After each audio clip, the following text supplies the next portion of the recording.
ராஜான்னு ஒருத்தர், அவருக்கு நிறைய வன்மம் உண்டு. அவர் உடம்பு பூராமே திமிரு வன்மம் தான் இருக்கும். ஆனா அவர் மேல இந்த நேரத்துல நாம் ஒரு வன்மத்தை கொள்ள தேவையில்லை. அதனால அவர் நல்லபடியாக குணமாகி வரட்டும். ஆனா என்ன ஆயிடுச்சுன்னா, சமீபமா அவர் திருப்பரங்குன்றத்துக்கு போயிருந்தாரு. போய் மலை மேல ஏற முயற்சி பண்றாரு. சாதாரண பக்தர்கள் திருப்பரங்குன்றம் கோயிலுக்கு போறாங்க, மலைக்கு போறாங்க, அங்க உள்ள தர்காவுக்கு போறாங்க. இதுல எல்லாம் மத பாகுபாடு கிடையாது. எல்லாரும் போறாங்க.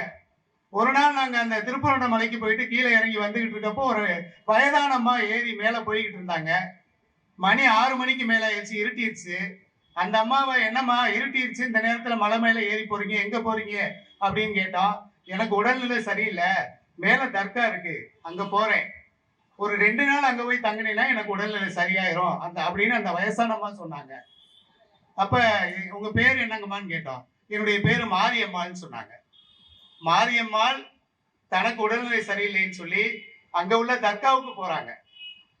இதுதான் திருப்பரங்குன்றத்துல நடந்துகிட்டு இருக்கு. அப்ப அந்த அம்மா மேல அந்த இருட்டுல ஏறி போய்கிட்டு இருக்கிறாங்க. 2 நாள் அங்க தங்குவேன் வேற சொல்லி இருக்கிறாங்க. அப்ப இந்த ஹெச் ராஜா மலை மேல ஏறுறாரு. அப்ப போலீஸ் தடுக்கிறாங்க. அதுக்கு முதல்ல எல்லாம் அங்க போலீஸ் எல்லாம் கிடையாது. நீங்க மலைக்கு சாதாரணமா போயிட்டு வரலாம், தர்காவுக்கு போலாம், அதுக்கு கீழே உள்ள காசி விஸ்வநாதர் கோயிலுக்கு போகலாம், பிரச்சனை கிடையாது. ஆனா இன்னைக்கு அங்க பூரா போலீஸ் நிக்கிறாங்க. யாரு போனாலும் செக் பண்றாங்க. ஒரு தூக்கு போனி கொண்டு போனா அந்த தூக்கு போனிக்குள்ள என்ன இருக்குன்னு பாக்குறாங்க. அப்ப இந்த நிலைமை யாரால வந்தது? ஹெச் ராஜா மேல போறாரு, அவரை போலீஸ் தடுக்கிறாங்க. எதுக்கு போறீங்க மேல? பக்தர்களாக போலாம், தப்பு கிடையாது. ஆனா இவர் மேல போறாரு. மேல போய் ஒரு குழப்பம் விளைவிப்பதற்காக போறாரு. போலீஸ் தடுக்கிறாங்க. அப்ப சாபம் விடுறாரு அவரு. போலீஸ சாபப்படுறாரு. என்னை நீங்க தடுக்கிறீங்க, உங்க குடும்பம்லாம் நீங்க குடும்பத்தோட நாசமா போவீங்க அப்படின்னு சபிக்கிறாரு. யாராவது இப்படி பேசுவாங்களா? காவல்துறைக்கு எங்களுக்கும் நேரடி மோதல்லாம் நடந்திருக்கு. நாங்க எல்லா மேடைகள்லையும் காவல்துறையினரை கடுமையா விமர்சிச்சு பேசுவோம். ஆனா என்னைக்காவது கம்யூனிஸ்ட் கட்சி தோழர்களோ பிற கட்சி தோழர்களோ போலீஸ்காரங்களை பார்த்து அவங்க தப்பே பண்ணியிருந்தா கூட நீங்க உங்க குடும்பத்தோட நாசமா போயிருவீங்கன்னு சாபம் விட்டுருக்காங்களா, வஞ்சிருக்காங்களா? ஹெச் ராஜா செஞ்சாரு அதை. ஆனா அடுத்து கீழே வந்தவொடனே அவர் ஆஸ்பத்திரிக்கு போயிட்டாரு. நல்ல வேளை அவர் குடும்பம் நல்லா இருக்கு, நல்லா இருக்கட்டும். அப்படி வன்மத்தை கக்கக்கூடியவர்கள் இந்தியா முழுக்க வளர்ந்திருக்கிறாங்க. இதே ஹெச் ராஜா தான் சொன்னாரு, நாங்கள் திருப்பரங்குன்றத்தை அயோத்தியாக மாற்றுவோம் அப்படின்னு சொன்னார். திருப்பரங்குன்றத்தை அயோத்தியாக மாத்துறாங்களா? ஆனா அயோத்தியில என்ன நிலைமை தெரியுமா? அயோத்தியில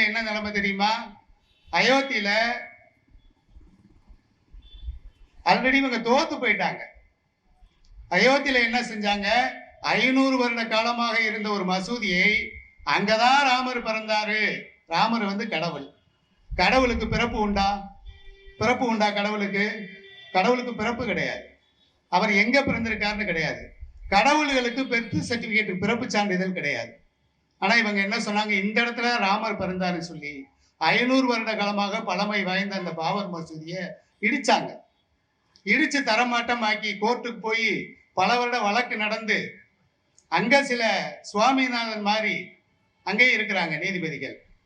நீ கொஞ்சம் வச்சுக்கன்னு ஒரு கட்ட பஞ்சாயத்து தீர்ப்பு சொல்லிட்டாங்க. அப்ப அதன் பிறகு என்ன நடந்தது? இன்னைக்கு அங்க தேர்தலில் அவங்க தோத்து போயிட்டாங்க.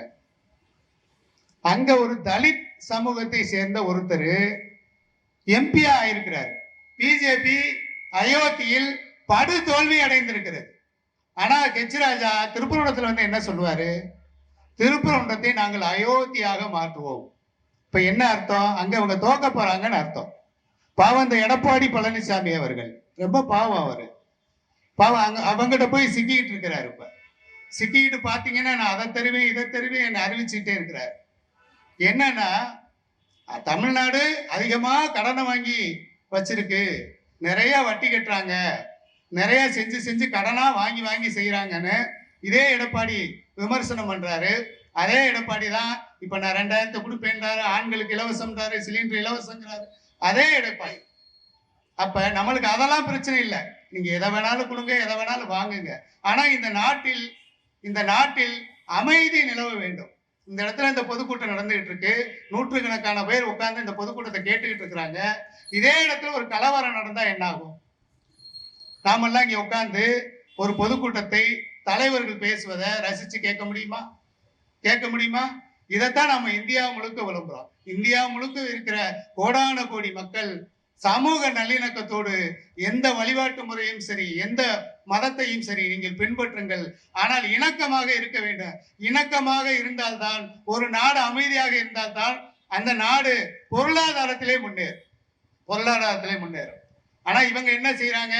ஒரு பக்கம் மதவெறியை கிளப்புவது, ஒரு பக்கம் இல்லாத இடத்துல போய் நான் தீவை ஏத்துவேன்னு சொல்லி வம்பு பண்ணுவது, ஒரு இடத்துல ராமர் பிறந்தான்னு சொல்லி கலவரத்தை ஏற்படுத்தி அப்பாவி மக்களை கொலை செய்வது, மாட்டுக்கறி வச்சிருந்தான் மாட்டுக்கறி சாப்பிட்டான்னு சொல்லி அவனை கொலை செய்வது, மதவெறியை தூண்டுவது, கலவரத்தை ஏற்படுத்துவது, அதன் மூலமாக ஒரு அமைதியின்மையை ஏற்படுத்தி மக்களுக்கு எந்த பொருளாதார கோரிக்கைகளை பற்றிய சிந்தனையும் வராமல் செய்வது, அதன் மூலமாக பெரும் முதலாளிகளுக்கு சேவை செய்வது. பெரிய முதலாளிகளுக்கு 25 லட்சம் கோடி ரூபாயை இவன் தள்ளுபடி பண்ணியிருக்கா. 25 லட்சம் கோடி ரூபாய் பெரும் முதலாளிகளுக்கு. இங்க இருக்க விவசாயிகளுக்கு, மாணவர்களுக்கு, சாதாரண வியாபாரிகளுக்கு, சாதாரண அடித்தட்டு மக்களுக்கு ₹1 கூட இவன் கடன் தள்ளுபடி செய்யல. இதுல இருந்து நாம புரிஞ்சுக்கலாம். ஒரு பக்கம் மதவெறியை தூண்டி மக்களை சண்டை போட விடுறது, இன்னொரு பக்கம் இவனை தேர்வு செய்த பெரும் முதலாளிகளுக்கு சேவை செய்வது. எனவே நாம் பொருளாதார கோரிக்கைகளை முன் செல்ல வேண்டும். இது போன்ற மத நல்லிணக்க மாநாடுகளை நாடு முழுக்க நடத்தி மத நல்லிணக்கத்தை பேண வேண்டும்.